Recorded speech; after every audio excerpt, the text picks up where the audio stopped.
जय हिंद मेरे प्यारे बच्चों। आज की क्लास में हम पढ़ेंगे समीकरण। ठीक है, समीकरण बनाना सीखेंगे कि हम समीकरण बनाएं किस तरह। अगर आपको समीकरण बनाना नहीं आता है तो ये वीडियो आपके लिए ही परफेक्ट है। ठीक है, सबसे परफेक्ट है। देखिए एकदम आसान तरीके से समझेंगे। यहाँ पे हमारे सामने है संख्या पे आधारित एक समीकरण है, यानी संख्या पर। ठीक है, हमने एक आयु पर आधारित एक ऑलरेडी वीडियो बना के रखा है। ठीक है, अगर ना आ रहा तो वहां से भी देख लीजिएगा। हम हर टॉपिक के लिए वीडियो बनाएंगे। अब यहाँ पे संख्या पर आधारित है, अगली बार हम आपको भिन्न पे बता देंगे, फिर उसके बाद जैसे आयत के क्षेत्रफल के बारे में बता देंगे, और अगली बार एक वीडियो और भी बनाएंगे जिसमें कि चाल और दूरी वाला भी होगा, यानी सभी तरह के समीकरणों को हल कराना हम सिखाएंगे और उसको बनाना भी अच्छे तरीके से हम बताएंगे। तो अब यहाँ पे हमारा सवाल है, 2 अंकों की संख्या के अंकों का योग 9 है।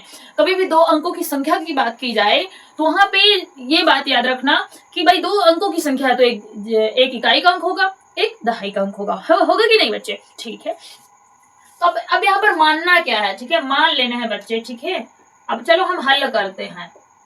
हम देखो पूरा पढ़ोगे क्वेश्चन, ठीक है, तो वैसे एक बार पढ़ लेना चाहिए। अगर फिर भी अगर यहीं पे हम सोच रहे हैं कि सवाल पढ़ते जाएं और करते जाएं, सबसे अच्छी बात। ठीक है, हम सवाल को पढ़ते जाएंगे। अब यहाँ पे देखा 2 अंकों की संख्या के अंकों का योग 9 है, तो अब यहाँ पे आप मान लीजिए, माना दहाई का अंक। ठीक है, ऐसे लिखिए, माना संख्या के दहाई का अंक। दहाई का अंक आप ले लीजिए, x ले लीजिए, y ले लीजिए, कोई भी ले लीजिए। ठीक है, और इसी तरह हम संख्या के इकाई का अंक मान लेते हैं। इकाई का अंक बराबर y मान लेते हैं। ठीक है, तो अब संख्या क्या बनेगी? तो हमारी जो संख्या बनेगी 10x प्लस वाई बनेगी। अच्छा, बोल रहे हैं मैम जी ये 10x प्लस वाई कैसे आ गया? 10 कहां से आ गया? पहली बात है, अपने मन में कुछ भी कोई भी संख्या सोचिए। ठीक है, 2 अंकों की होनी चाहिए। मान लो कि आपने 53 सोच ली मन में। ठीक है, थोड़ा सा 53 सोचिए। अब एक बात बताओ, इधर का जो अंक है अगर उसमें हम 10 का गुणा कर दे, 10 गुणे 5, फिर प्लस 3 कर दे, 10 पचे 50 प्लस 3 यानी 53 ही तो आएगा। कोई भी आप संख्या लीजिए, 63 लीजिए, तो 10 का इसमें गुणा करेंगे, 10 छक्के 60 और 3 और जोड़ दो तब जाके 63 हो जाएगा। यानी कहने का मतलब दहाई के अंक पे 10 का गुणा जरूर होगा और अगली वाली संख्या जुड़ जाएगी। ठीक है, तो अब यहीं पर इसीलिए यहाँ पे माना गया है दहाई का अंक ये है, तो इसलिए 10x प्लस वाई संख्या हमारी ये बनेगी। अब कुछ नहीं है बच्चे, कुछ नहीं। ठीक है, अब जैसा जैसा बोला गया वैसा वैसा सवाल को करते जाना। समीकरण बनाने के लिए क्या होता है, सवाल पढ़ते जाइए, समीकरण बनाते जाइए, अपने आप बनता जाएगा, कोई टेंशन नहीं है। चलो अब आ जाते हैं प्रश्नानुसार। ठीक है, प्रश्न के अनुसार हम देखते हैं प्रश्नानुसार। अब देखो पहली जो शर्त क्या है, 2 अंकों की संख्या के अंकों का योग 9 है, यानी अंक। अब अंकों को जोड़ने की बात बोली जा रही है। जैसे मान लो हम 53 लिए थे ना पहले, ये माने थे। ठीक है, इसमें का सवाल नहीं है। अगर हम इनको जोड़ेंगे तो 8 आ जाएगा, तो अब इसमें 10 को लगाने की जरूरत क्या है ना, सीधा अंकों को जोड़ देना है। तो इसी तरह यहाँ पे भी हम x प्लस वाई बराबर क्या हो जाएगा, क्या दिया गया है 9, यानी अंकों का जोड़ लेंगे तो 9 बन जाएगा। ये बेटवा हमारा बना पहला समीकरण। ठीक है, उसके बाद ये प्रथम स्थिति के अनुसार था, यानी केस फर्स्ट था, यानी प्रथम स्थिति से। अब केस सेकंड देखते हैं। दूसरी बार में ये क्या बोल रहे हैं, ये दूसरी बार में बोल रहे हैं कि इस संख्या का 9 गुना। ठीक है, इस संख्या, हमारी संख्या ये, इसका 9 गुना। चलो बच्चे, जैसे जैसे बोल रहा है वैसे वैसे कर लो।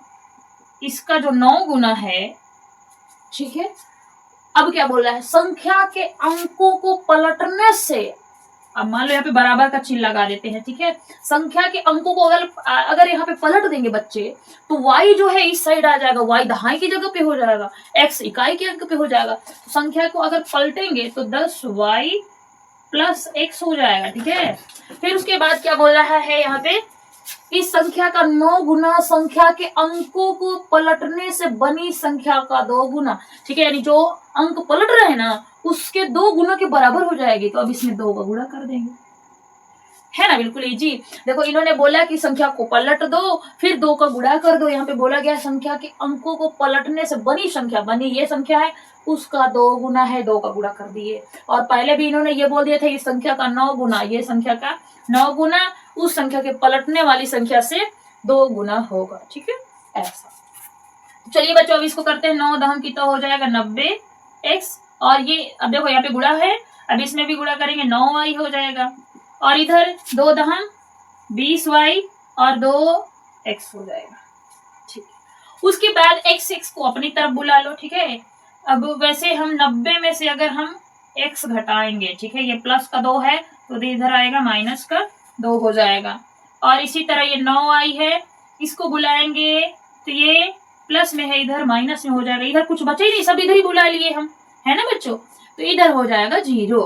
90 में से 2 गए 88x। ठीक है, अब देखो ये प्लस का ये माइनस का ये भी घट जाएगा, तो 20 में से 9 गए बचे 11y, यहाँ पे माइनस का हो जाएगा, माइनस का ज्यादा है, 11y बराबर 0। अब एक बात बताइए बच्चे, इसको इस समीकरण को थोड़ा सा और सरल कर सकते हैं ना, दोनों तरफ आप ध्यान देंगे, इधर तो कोई दिक्कत ही नहीं है, 0 ही लगा है पहले से, 88 है, 11y है यहाँ पे, तो हम एक काम करते हैं, इसमें पूरे पदों में यानी दोनों पक्षों में क्या कर देते हैं, 11 का भाग दे देंगे, दोनों पक्षों में 11 का भाग देने पर, अब जब भाग देंगे बच्चे तो 11 का भाग देंगे तो 11 88 है ना, यानी 8 बार, 11 एक में 11, तो ये एक बार में 1 लिखा नहीं जाता, y बराबर 0। ये बेटा हमारा बना दूसरा समीकरण। बस समीकरण हमारे बन के तैयार हैं, अब तो आपको हल करना आता ही है, तो अब हम इनको कर लेंगे सॉल्व। ठीक है, समीकरण 1 तथा 2 को हल करने पर यहाँ से ध्यान दे लीजिए, ठीक है, विलोपन विधि से करेंगे तो ये y एक दूसरे से मैच कर रहे हैं। ठीक है, और हमें कुछ करना भी नहीं पड़ेगा, प्लस का यहाँ पे माइनस का यहाँ पे, यानी चिन्ह देखो विलोपन विधि में तो आप जानते ही हो, चाहे x को एक तरफ एक जैसा कर दो, चाहे y को एक जैसा कर दो, बस चिन्ह बस उल्टा होने चाहिए, यानी एक प्लस का हो एक माइनस का हो। तो अब हम ध्यान देते हैं समीकरण 1 तथा समीकरण 2 को हल करने पर। ठीक है, आप ऐसे यहाँ पे जोड़ने पर भी लिख सकते हो, हल करने पर। अब ये है हमारा पहला समीकरण x प्लस वाई बराबर 9, और दूसरा समीकरण है 8x माइनस वाई बराबर 0। अब इनको हल करेंगे, हल मतलब जोड़ रहे हैं, ठीक है, तो चिन्ह नहीं बदलेंगे, ये वाला कट गया, 8 1 9 हो गया, 9x हो गया, और इधर कितना हुआ 9। ठीक है, ये 9 उतर आया, x बराबर कितना हुआ 9, ये गुणे में है, ठीक है, भाग में हो जाएगा बराबर 1 हो जाएगा। समझ में आ रहा है, इस पे ऐसे ऐसे चिन्ह लगा लीजिएगा आगे से। अब x का जो मान है आप समीकरण किसी भी समीकरण में रख दीजिए, एक में रख दीजिए, जो सस्ता दिखे उसे में रख दीजिए, यानी जो सरल दिखे। ठीक है, ज्यादा कैलकुलेशन करने की क्या जरूरत है, एक में रखने पर। अब समीकरण 1 ये है हमारा, x निकला था 1 और y बराबर 9, तो y बराबर आप वैसे भी जान जाओगे, x बराबर 1 है तो क्या जोड़ दें कि 9 हो जाए 8, सिंपल सा है। तो y बराबर कितना हो जाएगा, 9 में से 1 गए 8, y बराबर क्या हो जाएगा 8। तो अब यहाँ से ध्यान दीजिए, x बराबर 1 आ गया, y बराबर 8, इतना ही करके नहीं छोड़ देना, हमको वो संख्या बतानी पड़ती है। ठीक, बच्चे क्या करते हैं, x का मान निकाल देते हैं, y का मान निकाल देते हैं, बस खत्म। ठीक है, इस तरह एग्जामिनर आपके नंबर काट लेगा। ठीक है, तो अब यहाँ पे हम ध्यान देते हैं, तो संख्या बराबर हमारी ये बनी थी, तो यहाँ पे संख्या क्या बनी थी 10x प्लस y, ऐसे लिखिए, फिर बराबर करिए, फिर उसके बाद 10x कौन है निकला था, ये 1 निकला था। ठीक है, 1 लिख दीजिए, फिर उसके बाद y यहाँ पे रखेंगे ना 8, 10 एक कम 10, 10 प्लस 8, यानी कितना बनी हमारी जो संख्या है, संख्या क्या बन रही है 18 बन रही है। ये हमारा आंसर हो जाएगा बच्चों।